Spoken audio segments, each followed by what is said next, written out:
This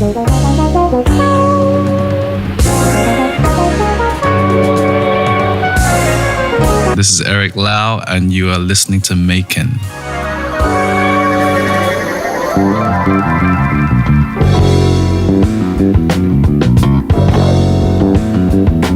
Eric Lau is a London-based music producer focused on making music that connects people and has a positive impact on society. He looks intentionally for ways that his music and his skills can inspire and encourage other people. To that end, besides producing music, Eric is dedicated to being a music educator. He has worked closely with DJ Jazzy Jeff, most recently working with Jazzy Jeff on his new album M3. He has also worked with De La Soul, James Poyser, and performed with Robert Glasper, Erykah Badu, and Questlove, among others. This is by no means an exhaustive list of people. Eric Lau is the kind of person and artist who may not be a household name, but for the people who know him, they're big fans. When Eric's first album, New Territories, came out in 2008, it received critical acclaim and was widely covered by the media, throwing him into the light. In the 10 years since that album, while Eric has continued to put out his own EPs, singles, and another studio album, he has studiously been avoiding attention out of the desire for people to evaluate him based solely on his music. Recently, he's decided that he wants to be more visible out of a recognition that a larger platform can help him positively impact more people. Elphick, MAEKAN audio engineer, and I, Charisse, sat down with Eric while he was in Hong Kong. People all around, you got to recognize and witness. Who am I? That's a big question. I am a man in Chinese form. I was born in the UK and my parents are from Hong Kong. That kind of sums up who I am. I'm in the music profession. I'm a music producer mainly, mix engineer. I get booked to DJ, but I would never call myself a DJ. And I'm an educator, so I do a lot of teaching and workshops with young people from all walks of life. So yeah, that kind of sums up what I do, but you know, I'm like a brother, a son, you know, a friend, mentor, all of that as well. I just want people to have an insight into what it is my life is like, I guess, in some way, and from a Chinese perspective as well, being in the West and all that. Well, I wanted to start with asking how you got into it, because you originally started by studying business. Yes, so that's correct. 10 plus years ago, you had a different idea of how life would turn out, yes. And then things panned out differently from your expectations. Absolutely. After high school here, we call it sixth form college in the UK. So before college, university. Yeah, so 17, 18 at that time. Unfortunately, you know, I lost like my closest friend at that time to suicide. And it really flipped my world upside down at that point. So when I went to start university in London, I was living in Cambridge before. I moved to London, we're kind of going through bereavement, and of that time, I was like, just really open to try things, open to meet people, etc. So London is obviously a great place for that. You know, it's a melting pot of different cultures, all walks of life, and music is strong there. So I chose to do a business marketing degree because I didn't know what to do with my life. So it was a very safe thing to do. But, you know, gradually I met some really good friends and they were kind of into music. One of my friends like wanted to rap and make beats, but he didn't have the patience to make beats. And he bought some software and he's like, oh, I can't use this. Here, you have it. Go try it. And then I tried using it, and I had the kind of patience and the kind of programmer's mind to learn software. And I got into it and it was like really good fun. But that's kind of how I started. Can I ask about the aftermath of losing your friend and how you feel your mindset changed before and after that. Because I feel like it's interesting to me, you would say afterwards, while grieving, you felt open to many things and different people, whereas like it shows something about your personality, because other people would maybe close themselves off to everything or, you know, be more guarded as a result of something like that happening. You know, like my kind of childhood, you know, being from Hong Kong, Chinese, my parents, and then living in a little town called Ely above Cambridge, which is a really prestigious white academic epicenter of the UK. I was a minority by far, right, in that regard. And the school I went to a private school called King's School Ely, and the kind of systems in place there are very old boys club mentality, right? And I'm like, what the hell? Well, I don't understand all this kind of culture.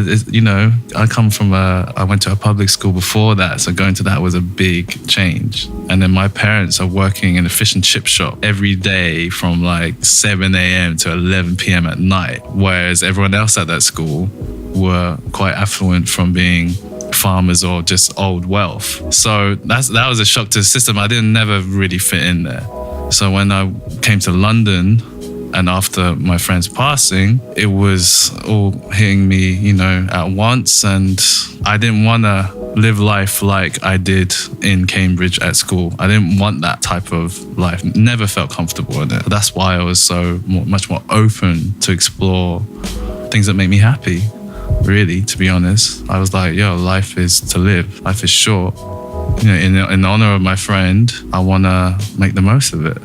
So he was a big inspiration for me to go this route. And unfortunately, my cousin and my auntie within a couple of years period of that as well, both committed suicide on top of that. So it made me just like question everything.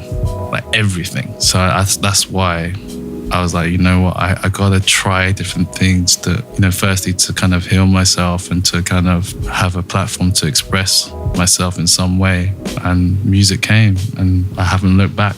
Were you ever listening to music before during that time? And absolutely. During the teenage years, it was more what your friends listened to, right? We didn't have the internet then. So it's whatever your friends listen to, you listen to too. And we were all into like, you know, like Nirvana, Pearl Jam and indie stuff, 60s, like Beatles and all that kind of stuff. And then Radiohead and da-da-da. And then that music's all good and I really respect it, but didn't realize how depressing some of it was until I listened to like my friend put me onto like some old funk or jazz and soul. I was like, oh, this is really uplifting. This is really empowering. Right? I was like, all right. Oh, okay, cool. We all knew like the big hip hop stuff like Dr. Dre or Nas at the time. Yeah. And I thought it was a band that did all that, right? And then I realized, oh my God, they actually took a bit of that old record and made a whole piece of music out of it. I didn't know that. Yeah. Did you just discover that on your own? Just with friends as well. And then my sister was kind of getting into like all the acid jazz music at that time, like Brand New Heavies and Jamiroquai and all that. That kind of very London centric. And then Erica came and my sister bought like Baduism. I was like, well, what's this? And she bought it off a whim as well. She was like, it looks really interesting. So she bought it. I listened to it and I was like, oh wow, this is crazy. This is really uplifting. It's empowering. There's like messages in there. I was like, okay. And this is before you started making anything yourself. Yeah. So did you like draw on that when you started, you know, learning the software your friend gave you? A little bit. So that was some of the music education that I had. So my sister and friends, my good friend Julian, he's got really good taste in music. He put me onto like Donald Byrd and Roy Ayers and stuff like that. Curtis Mayfield. When we were like 16, like 15, I'm like, that's very good taste for being very 15 and 16. He's got good taste in music. And then when I went to high school, I played in a basketball team and there was a crew of us and they were really, really into hip hop. So they kind of schooled me on hip hop quite a lot. And then when I went to college, first year I met my friend Hits and he was like one of the best scratch DJs on the campus. And he schooled me on like, you know, the golden era of hip hop, which I didn't quite. I knew the surface of like Far Side or Gangsta, but I didn't know the records or who did what. And he kind of showed me all of that. And then he kind of taught me how to chop a sample properly or how to juggle a record and all that kind of stuff. I was like, oh my God, it's amazing. That mixed with, at the time, like Neptunes were like killing it. Neptunes were everywhere. So they were a big inspiration at that point as well. As I was trying to make, you know, Neptunes sounding beats and Swiss beats and Just Blaze. I kind of want to hear those. Your old projects when you first started. I've got some somewhere. Are here to grow.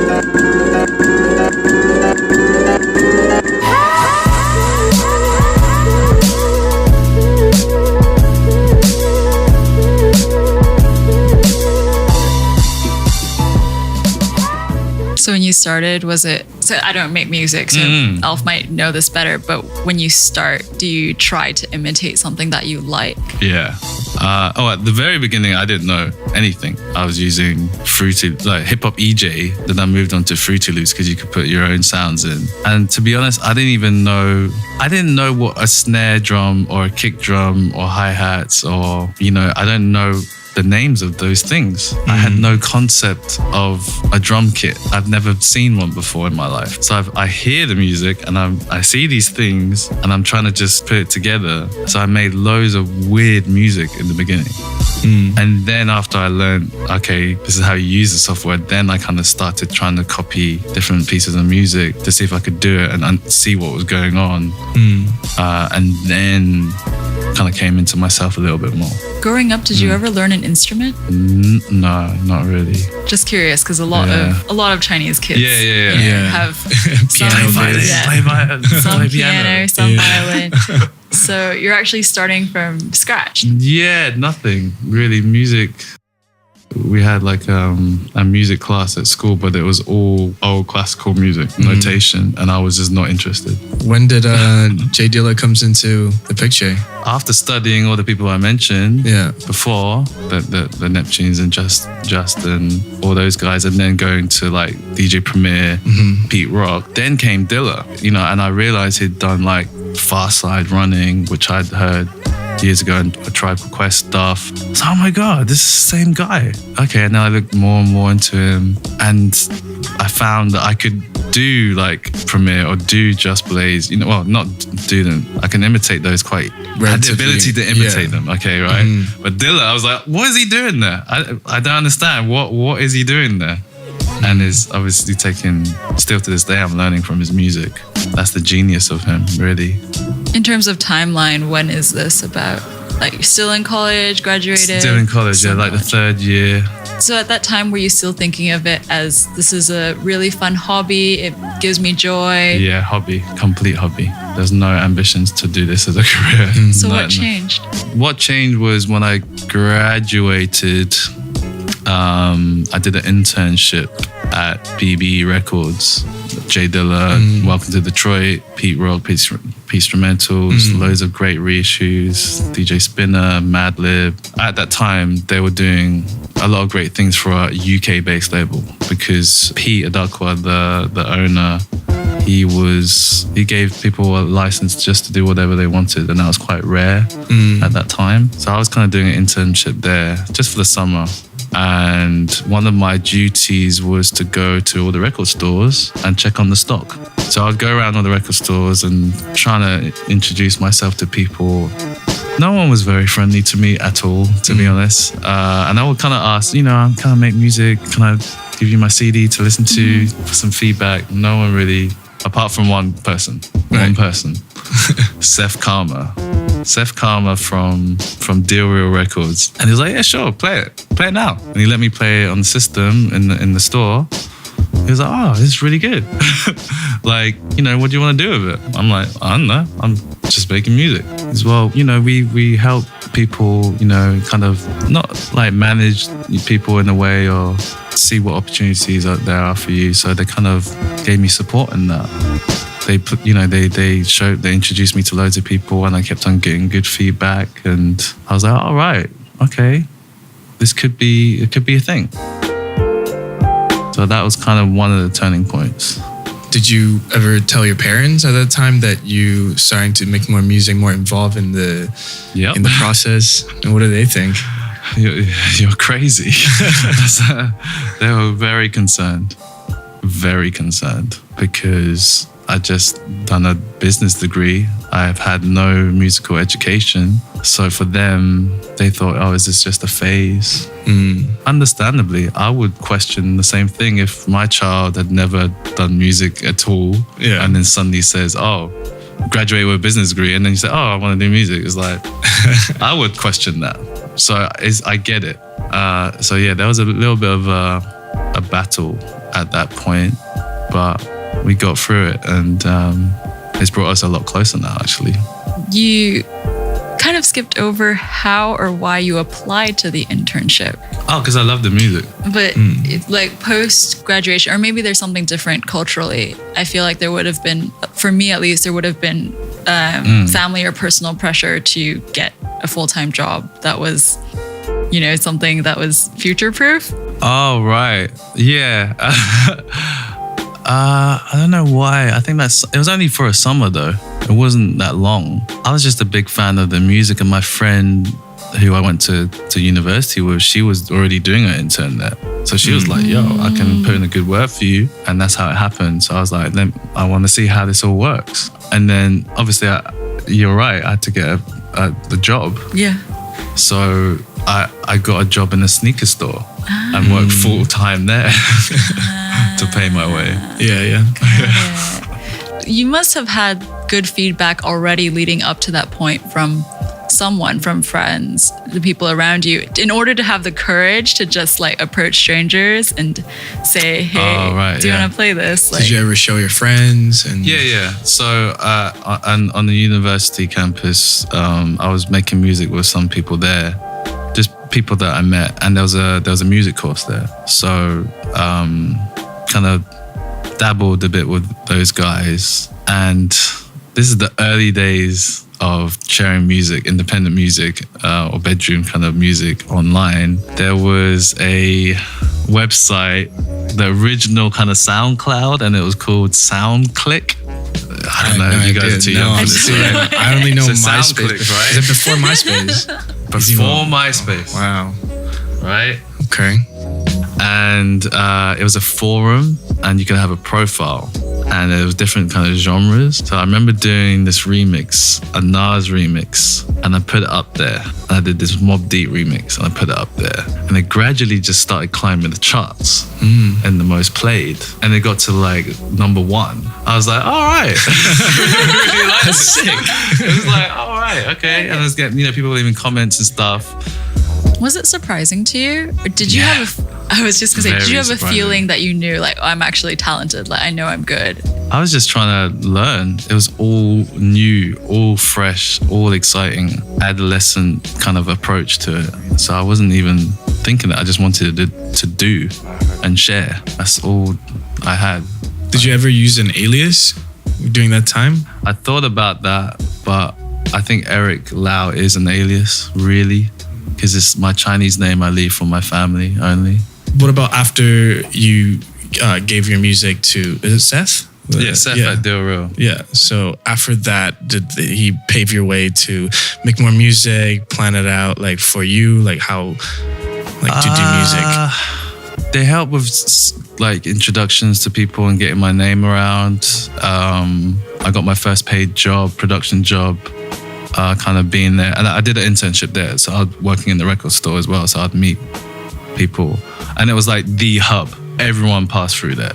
Like Kanye, Mos, Pharaoh, whoever. John Legend at that time. So I was meeting cool people and getting, and they would be like, yo, you need to check out him. Check out my boy Eric. Da, da, da. So you have opportunities like that. That kind of gave me a bit more confidence and kind of, it was all very exciting. Like hype. It's like pure hype all the time. So I got caught up in that whirlwind a bit. You ever got to show your music to the people that you just mentioned? To Mos, Yassine at that time, Ghostface. Ghostface was like, yo, I want some of the tracks. never came through. But my first job like came from this artist called this duo called Hill Street Soul. And it's like a British soul act, like the singer and the producer. And you know they were relatively doing well at the time, and they gave me my first paid job, and they used like 3 of my productions on their album, and I was like, oh my god, got some money from making music. I was like, I can't believe it.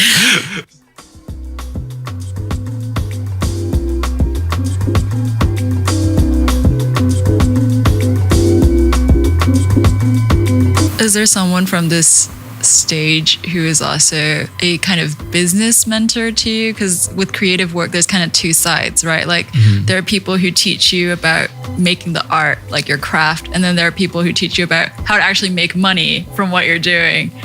Unfortunately, no, I didn't have that at that point. I didn't have any of the resources that we have now online either. Like, you know, Bandcamp, you know, is incredible. Or just being able to distribute your own music to Spotify and iTunes so easily. The infrastructure wasn't there then. So how did you figure things out? It was just like every time something happened, you'd think about it on your own. Like, what do I do in this situation? I mean, I had a few elders tell me things, but what they were telling me was going over my head. I didn't. Did they ever pressure you to sign a record deal? No.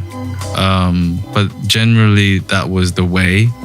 So after a while, my management signed a couple of other artists, and they just didn't have as much time for me, right? So I was like, well, I need to get things going. So I went on my own and hustled a bit more, just worked at my craft a bit more and recorded some demos. And the story is like my friend now, Andrew Meza, he's from LA, and he was doing this kind of college radio station, which turned into a kind of website, kind of music collective called BTS Radio, Beneath the Surface Radio. And he asked me for a guest mix. And this is MySpace days. So he was like, but he was one of the first people to play music from Flying Lotus and Hudson Mohawk and Sam I Am, all that stuff, right? Kind of selection before selection. Yeah. Right? I did a mix, and I saw that he worked for Ubiquity Records.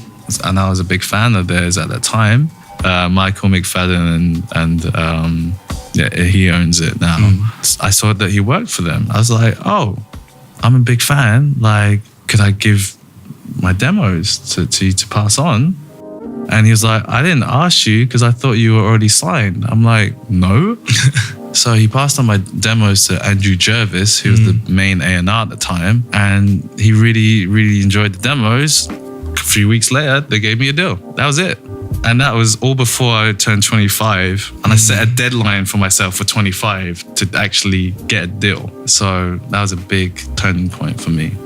During those demo phase, like, did you already have artists that like sings on your tracks? Yeah. So, okay, so you're it's already like collaborating with Rahel and Tawia, Toast and Serena. We cut like 5-6 songs, and that was what I passed on. New territories. Yeah, and that became that. So you were ready. You had a thing, and you were just waiting for someone or looking for someone to take it up. Yeah, kind of. Yeah. Well, they were just, I was just doing it regardless. I wasn't thinking about industry or anything. I was just making music, and this opportunity came. And, in hindsight, looking back, I was nowhere near technically ready. But I think what Andrew Jervis and those guys liked was the vibe and the sentiment of the music, which is the most important thing for me. There's a dual meaning, new territories in terms of Hong Kong, where I'm from, and new territories for the group of people who are doing this type of music. Yeah. Ubiquity still has press releases from New Territories online that you can find. Okay. Yeah. And there was a music magazine that reviewed your album and compared you to Jay Dilla. Did you read the reviews? Yeah. I think at that stage is no one really can be compared to Dilla, really, to be honest. I was just wondering if that had an effect on you. Releasing an album, getting all this critical acclaim, suddenly people are talking about you when they might not have been before. Yeah, it definitely contributes to your ego, 100%. Thank God I had met some really good elders to keep me in check, because that hype machine can swallow up the best of us, to be honest. I've seen it. I've seen myself get caught up in caring about what other people think when it doesn't really matter. What matters is what the music does for society, really, you know, and thankfully I've learned that. But it's nice to get praise and it gives you a bit of confidence. But yeah, that's about it, really. You can't really take more than that. But is this like you 2018 looking back and saying that? No, because like with Jay Dilla especially, I don't think anyone has touched on that level, because he's the innovator of modern production, so to speak. I think the epitome of modern music production is Jay Dilla. My aim was actually just to make a record that was like Slum Village but with singers. That was my aim. So for someone to kind of make the comparison, it makes sense, like in that way. And like I execution wise, I was nowhere close there. I was just like a baby. I didn't know what was going on. It's interesting because you said that earlier as well. You said like technically you were nowhere near ready for producing that. It's interesting to hear you be able to see that growth so clearly. But is that how you felt in the moment as well? Yeah, because I knew what I wanted it to sound like in my head, but execution wise, it wasn't coming through. Like I saw it and I just did the best that I could at that time. And I met my deadline. I'm the type of personality, if there's a deadline, I meet it, right? Even if it's self-imposed. Yeah. Or they put the deadline there. So I didn't want to let them down. I want to be professional. And that's how you grow. You create, you trap it, you share it, you learn from it, and then the next one you refine, you get better and better. Yeah. And the only reason I would ask this question is because you've already suggested that at that point you might not have been technically fully ready. So looking back at the different points that kind of, you know, gave you a bump, you know, in your career, how much of it do you think is a bit of timing, a bit of luck, a bit of someone else like lending a hand when you didn't, when you weren't even deserving of it? I think it's a combination of all of that. Again, I go back to the sentiment and the vibe of the music is key. Because if that resonates with people, it doesn't matter about the sound quality of it or classical technique of something. If you feel it, you feel it. You know, there's some Dilla stuff which is like crusty cassette. You could, you know, really bad quality, but the vibe is so good, you just want to listen to it over and over again. And that's the beauty of that. The essence of a piece of music, you know, it can transcend the medium, so to speak. Yeah, you said you think the most important thing is that music shapes society. How the music can have a positive impact on society. Do you see your music doing that? I would like to say that it has affected some people in a positive way, and that's my aim. Is to impact people in that way. Yeah. Is there some example you can think of, or maybe people that you interacted with? I've had people tell me that they want to play, you know, one of my songs at their funeral. I've had people get married to my music. I've had people tell me they've conceived their first child to my music. That's a strange thing to tell someone. Yeah, right? Yeah. It's an interesting feeling, must be. It's crazy. It's overwhelming. It's like, oh, right. You know, as the journey goes on, you realize that you are not your music.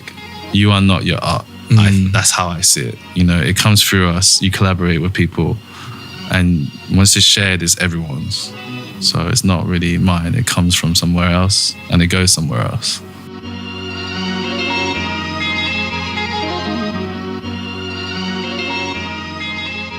Is there any significant events happening between those small projects up until One of Many in your music life, or just what inspires you to kind of lead up to One of Many? Just growth, maturity, spiritual growth. You know, Quadrivium was actually before that, really. Just to give you a timeline. So when you asked about the hype thing, you know, interviews and quotes being compared to so-and-so, another one key thing that kept me humble, right? Actually, two key things.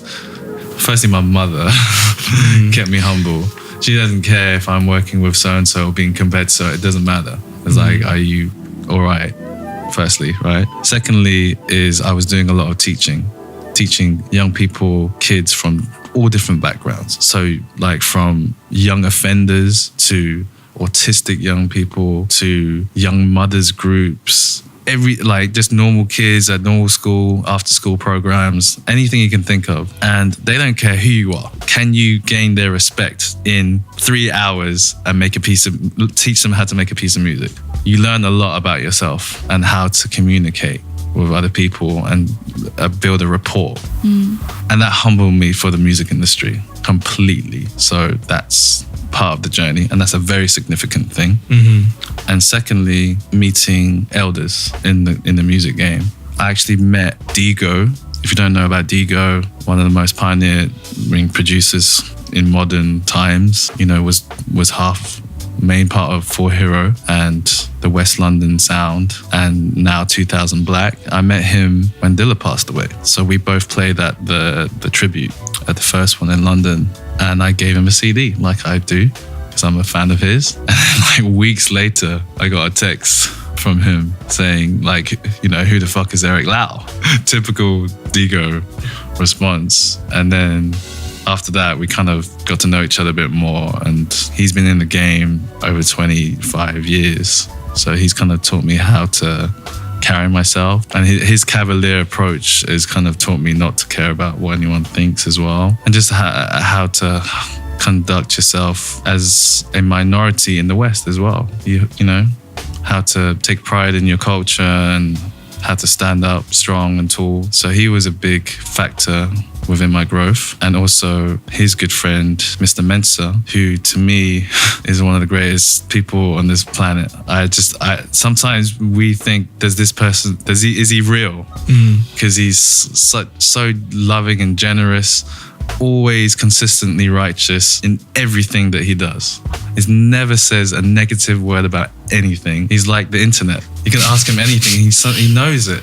He knows. Right. I don't know how. What does he do, Mr. Mensa? I don't know. I've known him for like 10 years. I don't know what he does. But he's a musician, right? But I don't know what he does. He's one of the greatest musicians as well. So he's very low key. He guided me on the kind of spiritual path of who I am, why I'm here, how to conduct yourself, how to handle certain environments. And he's just helped me in so many levels, musically, as a mentor, everything. So he's a key critical person in my life. I owe so much to him. And Kaidi Tatham. He's like my big little brother. He's a genius. I don't say that lightly. There's not many people I call geniuses musically, and he is. To me, he is music on tap. He can fit into any situation and make it better. And I've just learned musically from him so much. He's always challenges me, always teaches me something new. And, it's just such a pleasure to work with him every time. Like working with these type of artists, often like they are musically like very fluent. They're coming from a very solid foundation of music as a language, right? Yeah. And is there any way that you felt like you need to keep up with that, or like is there anything that you need to do to kind of like match with that level? And how do you kind of close that gap? It's learning how to your strengths and weaknesses, really. So Digo summed it for me as a producer. If you know someone that's better than you that can do that, then ask them to do it for you. Why do you have to play everything? You don't have to, right? So if you can direct and get whatever it is you can out of that person for the good of the music, then if you let your ego go, then you can achieve great things. I never felt uncomfortable with those guys. I was just in awe of them, seeing them play. But once they invited me into their sessions, they would do some crazy, playing crazy progressions and timings. And they'll be like, yo, Eric's here. Yo, it's your turn. And it wasn't like a pressure thing. It was just like, do you. Whatever you can do. This is coincidental, but I was reading a book today that had almost the exact quote. It's a writer writing a book, and he gets the advice, if you want to learn something, find the person who does that thing the best and ask them to teach you. So it's a little bit different. Yeah, exactly. But both things work, yeah. They are the best in Europe, 100%, and some of the best in the world. So I couldn't be in a better environment, to be honest. So that was a big part. They would challenge me to do something in a different time signature. Right? I've never done that before. Or play more keyboard. I'm not a keys player, but I'll play some stuff, and they'll be like, oh yeah, just piece it together slowly. It's cool. Just do your thing. And then the tracks that we did, Digo chose to use them, and I was like, wow, he put that faith in me. He never he rarely does that for people, like, you know, welcomes people in like that. So I felt very honored to be there for sure. You've kind of talked a little bit about spirituality and ways to conduct yourself. And I'm thinking, is there some kind of like guiding principle that you have when approaching relationships and music projects? Something that lets you know this is the right path to be on, or this is not the thing for me right now? That's a good question. One of the things Mr. Mensa taught me, I thought my sensitivity growing up was a weakness, was soft, right? He taught me that that's my greatest gift. Trust that. So when you apply that to music, or in terms of decision making in music, or anything creative, or just energies of people, if you feel like if it's not quite right, then it's not quite right. Trust that. Trust that 100%. And I really do now. And it's only led me to goodness. So that was one of the greatest lessons I learned. You know, I'm hypersensitive to everything. But once you develop and train yourself, you know how to operate. And when you can apply that to a musical environment, then, or with relationships, it only helps. It really helps.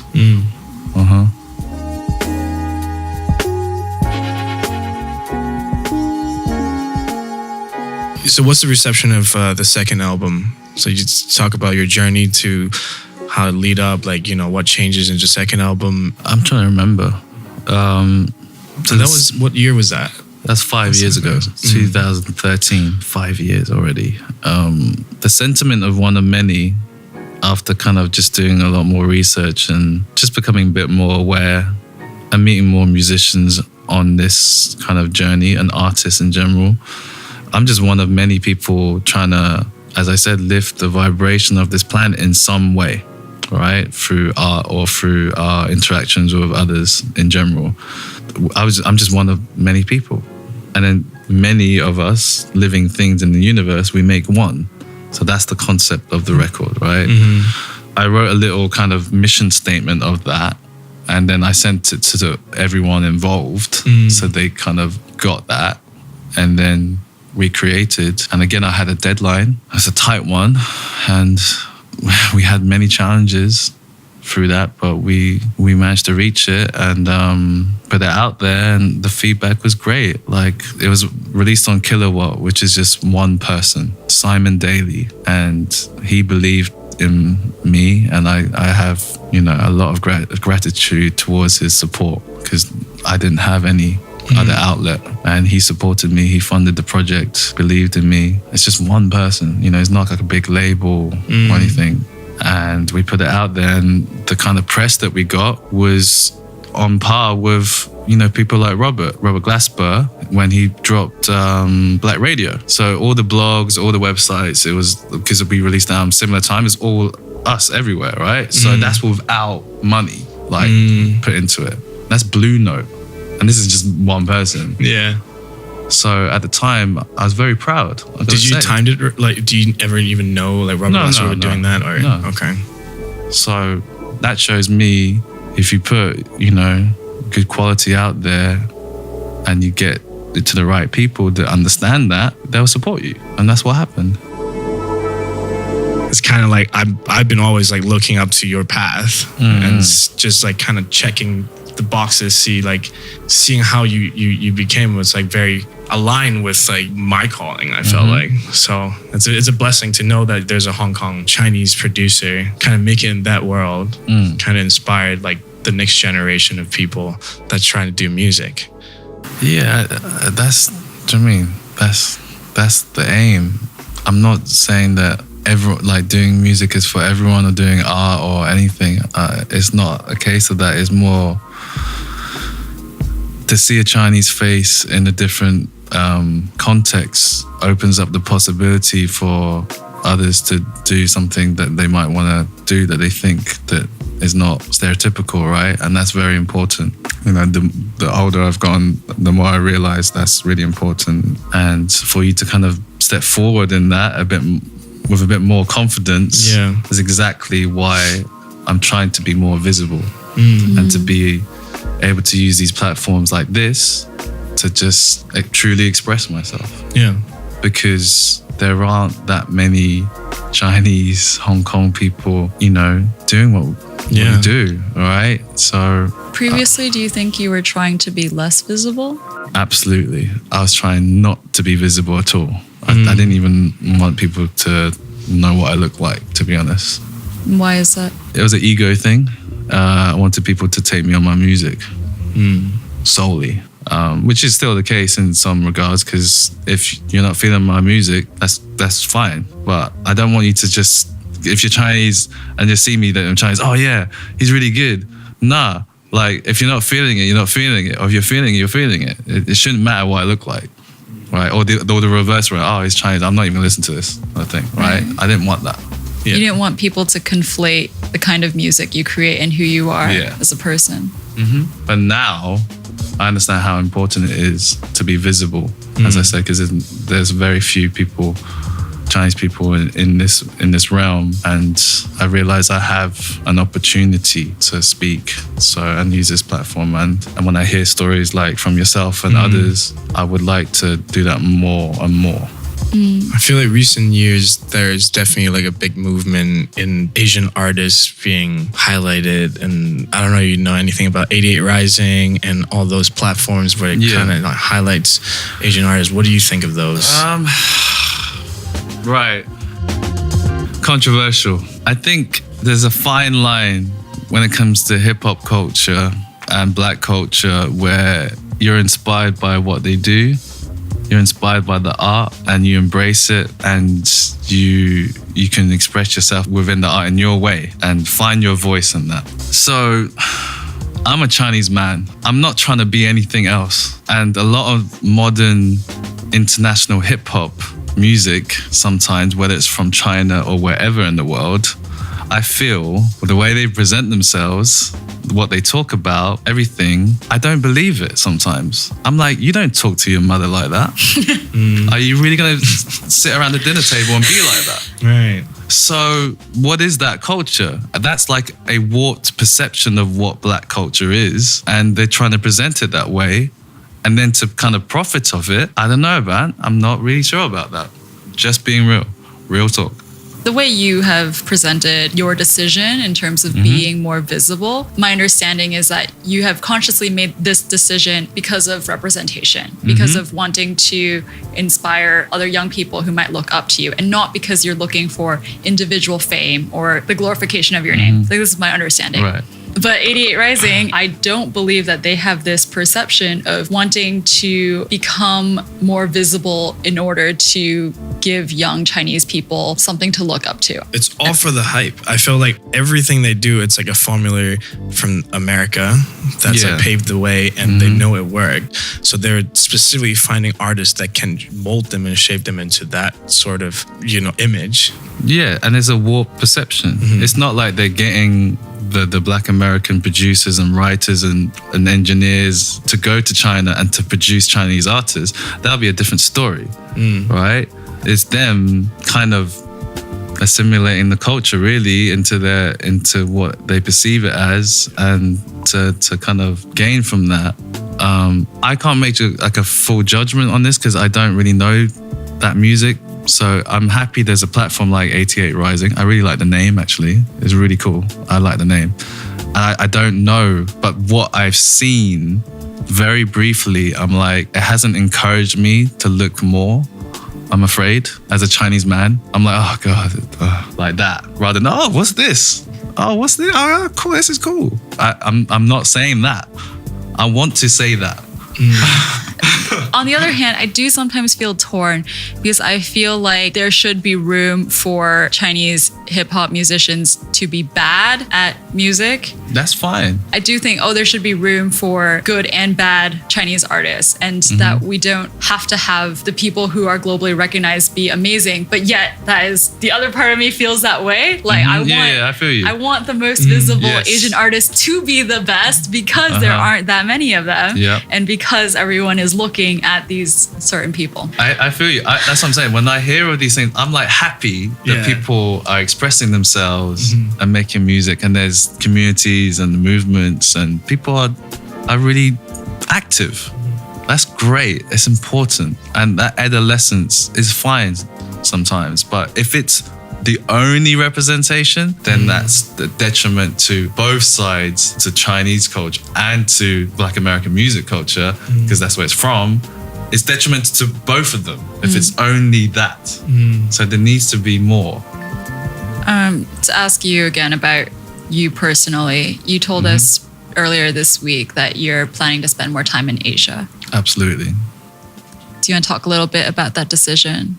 I just feel like I'm at a stage in my life where quality of life means a lot to me. I live in the village in Saigon and it's very peaceful. All my family have been there for like hundreds of years. I kind of feel way more connected there. A lot of nature around, family around. So main thing is that. Secondly is because I feel like I would like to take back what I've learned from the West and pass on knowledge here and to learn from here as well. So I want to have more exchanges. I like to do work in universities or more workshops in kind of music schools and get to know the musicians and artists from China, especially Hong Kong and the rest of Asia. And, I'd like to contribute and help in some way possible, whatever way that is. Is there anything that you feel like isn't possible here that is possible for you in the UK? Like musicians and artists, because of the history of music in London and America, it's been going on for hundreds of years in this realm of music, Black music, and that's my field. So I've met communities that really understand and have open-mindedness about music in China, incredible people. But in terms of that, I'm looking for that here. So I don't think I'll ever feel like I've left anything behind because the world is so small now, That's true. And I'm used to flying everywhere to work with people. So that's not going to be a problem. Coming to Asia, do you already see any changes that you can do that kind of incorporate the Chinese elements into your music, or like there's some sort of direction that's like completely different than what you're doing in the States or the UK? I feel like the energy of my music, the emphasis and the intention behind my music hasn't changed since I've started. So that framework, you can put anything in that frame. So whether it's Chinese or Brazilian or African or whatever, it can work. Yeah, it's definitely possible. I've got so much to learn about Chinese culture and Chinese music culture. Is something that I would like to explore and to hopefully frame and share in a different way.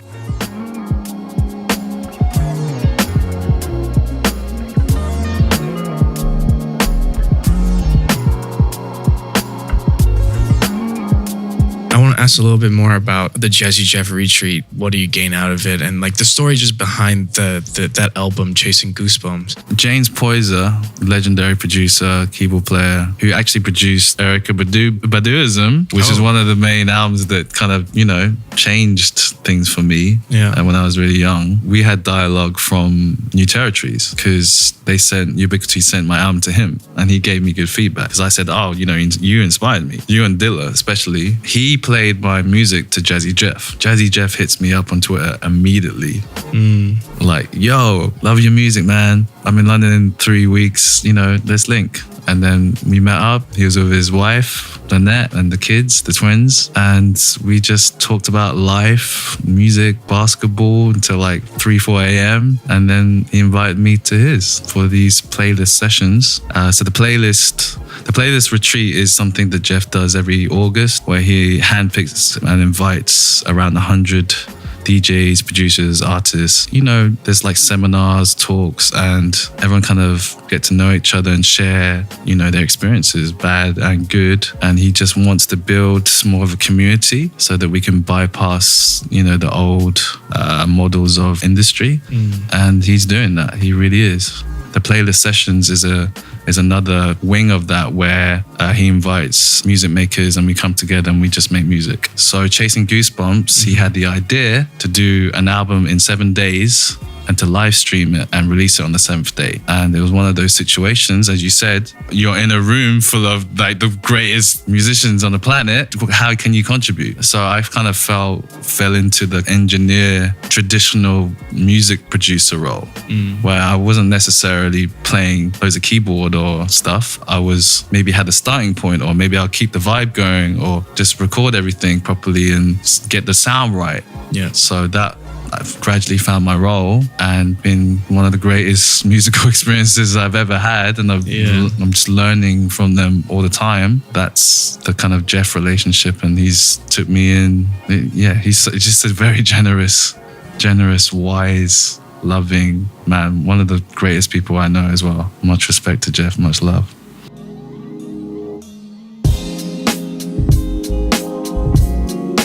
Jeff had a few little kind of conversations with us about trying to change the model of how it all works. And I mean, I can't reveal anything yet, but it's coming. And it could potentially mean that we come together to make music more often and to have more flows of albums coming out. Like back in the day where you had like Motown or whoever have a core group of people continuously working. That's the aim, really.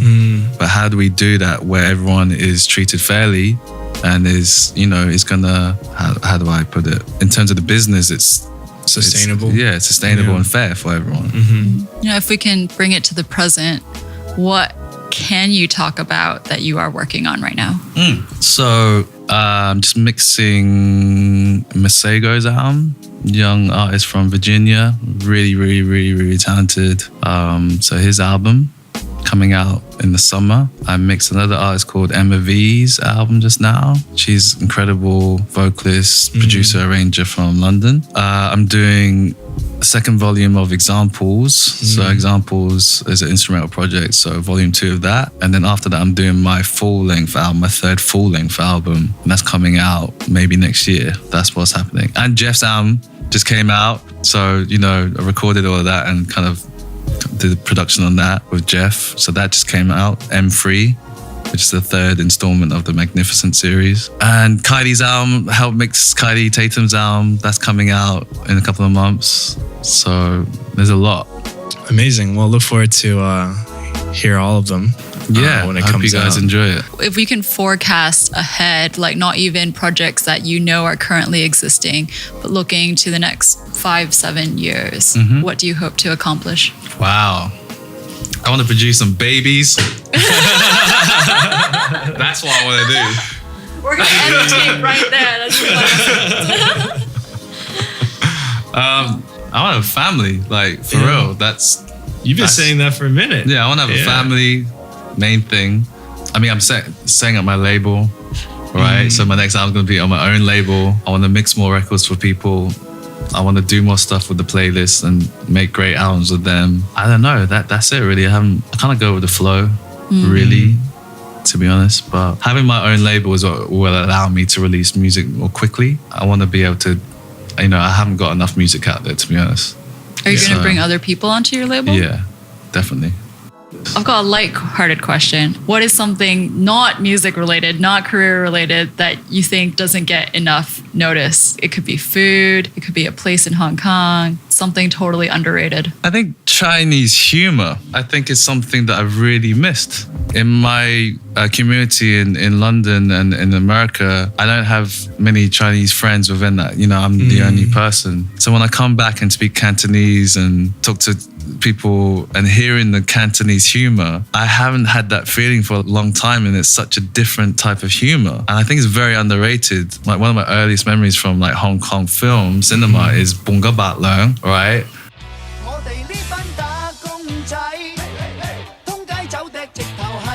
And I watched that a couple of years ago, and it's still amazing to this day. It's hilarious. It's So probably one of the relevant. funniest films I've ever watched. So I think Chinese humor is very underrated. I know you are someone who's been teaching for a long time and working with young people and excited about artists who are just finding themselves. Who's someone you're excited about? I mean, Masego, like, he's super talented. He hasn't even started yet. People don't realize the depth of his talent in terms of musicality. He plays everything. People know him for playing sax, right, and singing. but his keyboard playing, I was telling him today on the phone, there was a point where we were at Jeff's and he was just playing us little kind of things that he's been working on. And there was a piano piece where he probably recorded with his iPhone. It sounded like a 1940s, 50s jazz player. And me and Kylie were like, is that you? And Kylie was like, no, that's not you. That's not you. And Masego was like, yeah, it's me. It's like, Kylie didn't believe him. And so Masego, like, he's even more talented than the music that he produces now. Another young artist, Amir, Jazzy Jeff's son. He's 18 years old and he's already done like 3 projects and he knows how to engineer his own vocals and he's just super intelligent, super talented. Gwen Bunn, she went to Berkeley. She can play jazz level piano, but she'll produce colored greens for Schoolboy Q. And then she'll do something with Fonte and them. And then she'll work with Ninth. And then she'll work with us. She's just incredible in that. There's so many. It's really healthy right now, music, the young generation, I gotta say. There's loads of great young musicians in London as well. There's too many right now to name. This has been great to hear. It's good to hear you get excited about people. Oh, there's so much. I'm just a fan of music.